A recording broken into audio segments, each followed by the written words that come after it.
right, we're here for another show. We've got a handful of quite interesting stories from Tesla, from Waymo, from some popular Chinese automakers. But we're going to start today with some announcements from Ford. Man, we thought Ford was really going down a great path with the Ford F-150 Lightning, the Ford Mustang Mach-E, the first company to partner with Tesla and join the supercharging network, provide that for all of its EV buyers in the future.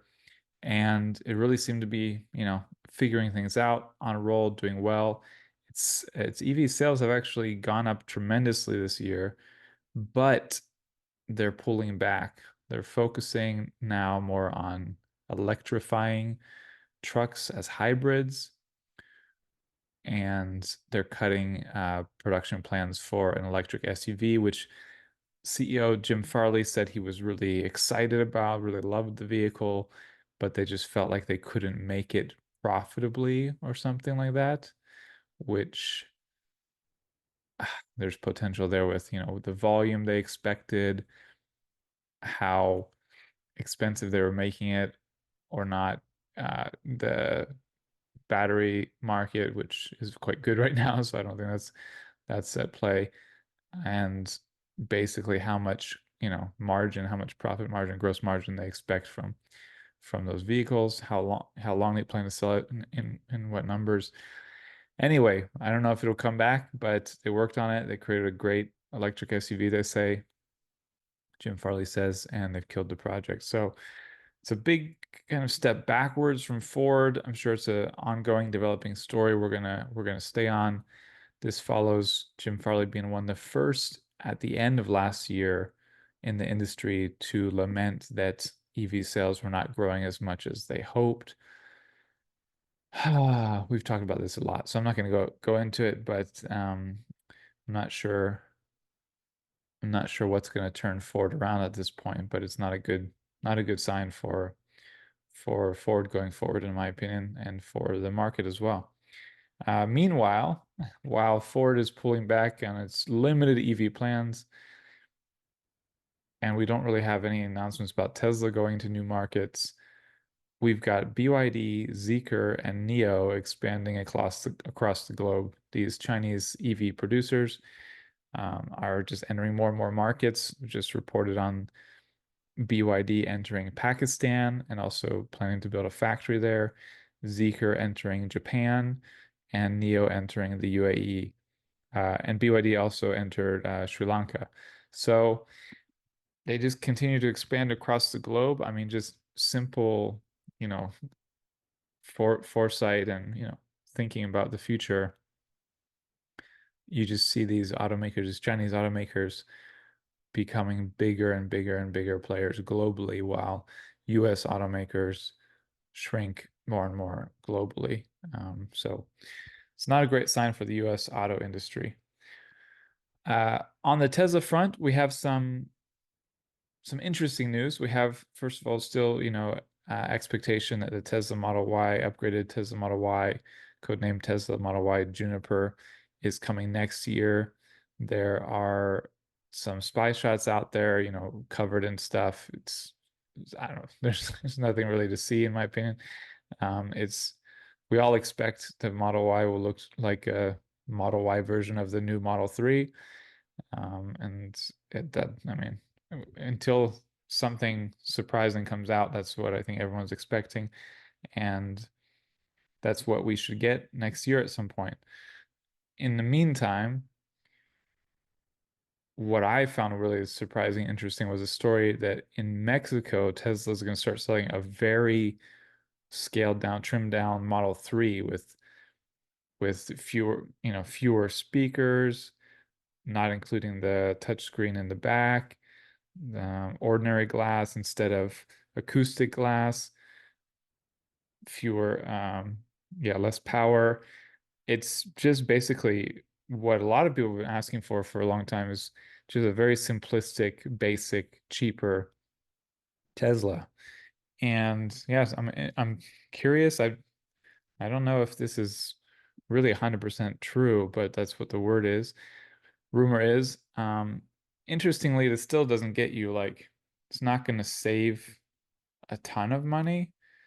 The car is still expected to be 749,000 pesos, which translates to $38,750.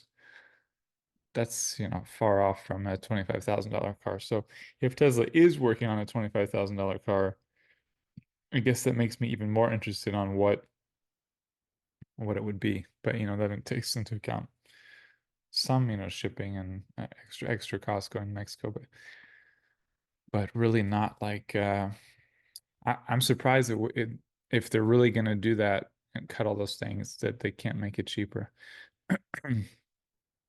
Tesla did get some great news out of Europe. So the European Commission released its, final, I mean, they haven't been completely finalized yet. That has to come in the next couple of months from voting. But the European Commission has finalized basically the tariffs it's imposing on different Chinese auto producers. And the big news is that Tesla, which produces the Model 3 in China that it exports to Europe for Model 3 sales in Europe, is just getting a 9% extra duty. So that's on top of the base 10% duty that battery electric vehicles have, import duty. So in total, it would be a 19% duty. But the extra for being produced in China and supposedly being, overly subsidized compared to what the EU says they do, um, it's pretty good. The BYD is getting a 17% extra duty, so that's 27% total. Geely is getting 19.3%. Both of those are revised down slightly from the original. So that's again 29.3% in total. And SAIC is dropping slightly to 36.3%. They were all just, not even well, in the case of SAIC, it was 37.6, so 1.3% higher. But Geely and BYD were just a few tenths of a percentage point higher. So that's their finals. There's also, general one, 20.8%, rose to 21.3%. Sort of seems like they adjusted the general one a little bit higher to make up for the other ones being a little bit lower. I don't really know I don't know what's going on there. And then if you didn't comply with the investigation, it's a massive 37 36.3% tariff, so 46.3 with the base 10% tariff. That's man, that's it's gonna hurt sales in Europe quite a lot for the second half of the year, I think. But most Europe still has a lot of EVs produced within Europe, and I think Tesla sales will be, I think that they will be higher than people probably expected from this tariff because of only getting a 9% tariff. The one more Tesla story before I jump to another company. Uh, this is pretty interesting in ways that I didn't expect.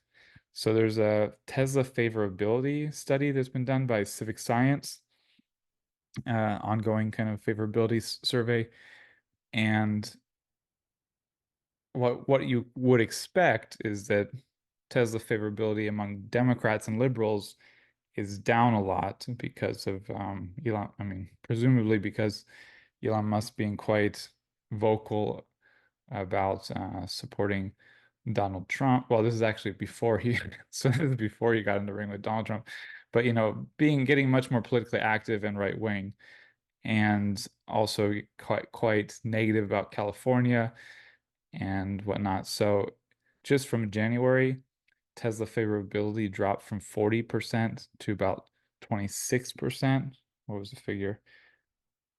Among liberals and Democrats. Uh, Let me just confirm. It was from 36% to 23%. But sort of the bigger part of this that I was surprised by was they show favorability among Republicans and conservatives also dropping in that time frame. Favorability among Democrats and liberals dropped from January 24th to July 24th, from 39% favorability to just 16% favorability.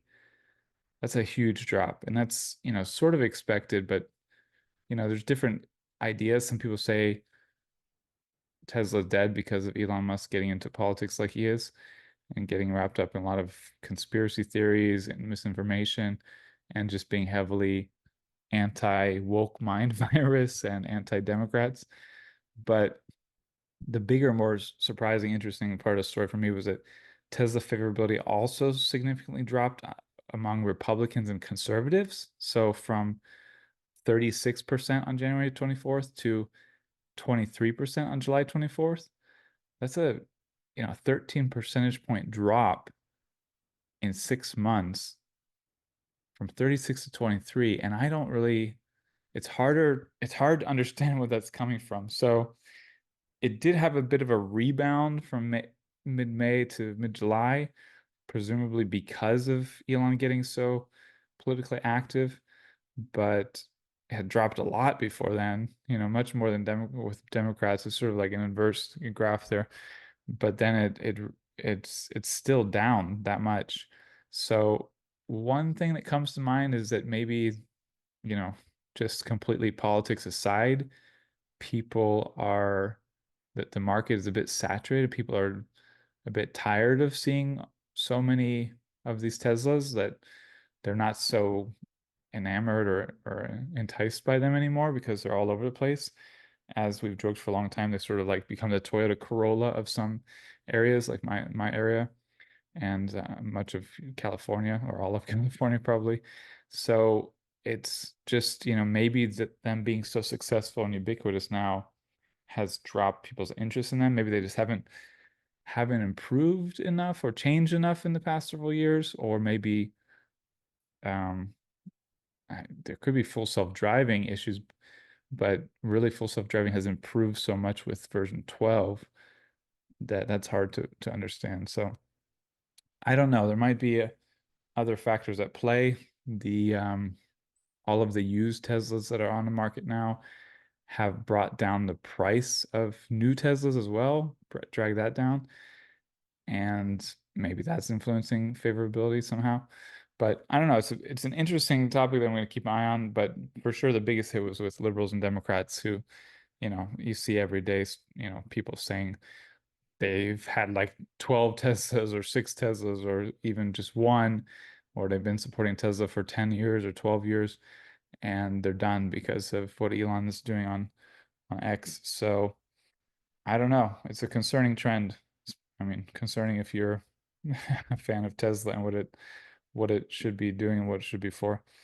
Um, expanding the EV market, sustainable energy, all of that. The last topics of the day concern Waymo. So Waymo is really seemingly making a lot of progress in the past few months.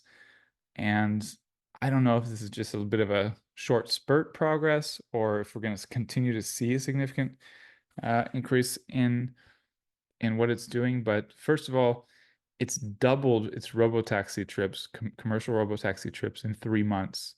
It's weekly trips, not cumulative. That would be that would be a big story.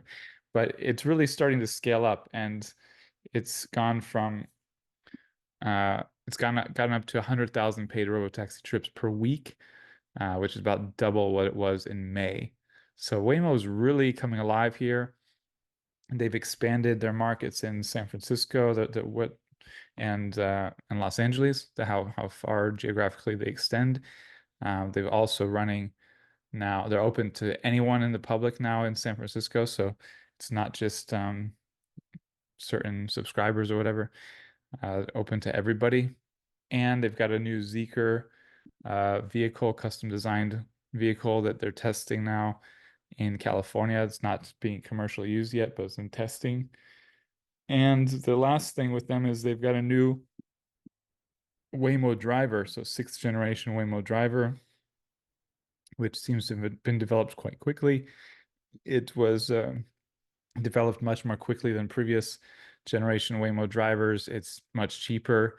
The components, spending less on components, and it drives in much more extreme weather. So they've been testing and expanding where it can drive, and it's really able to handle what looks like pretty extreme weather. So that's going to be key for it if it's going to, expand beyond the mild weather of the south and west, and or I guess, non-snow, non-hail, that kind of stuff.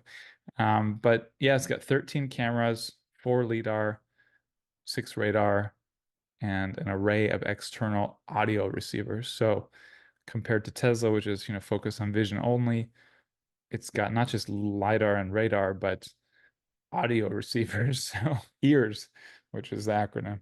So it's an interesting, yeah, interesting progress from Waymo. That's the stories of the past few days. We'll update you soon with another news brief, Clean Tech EV news brief on Clean Technica.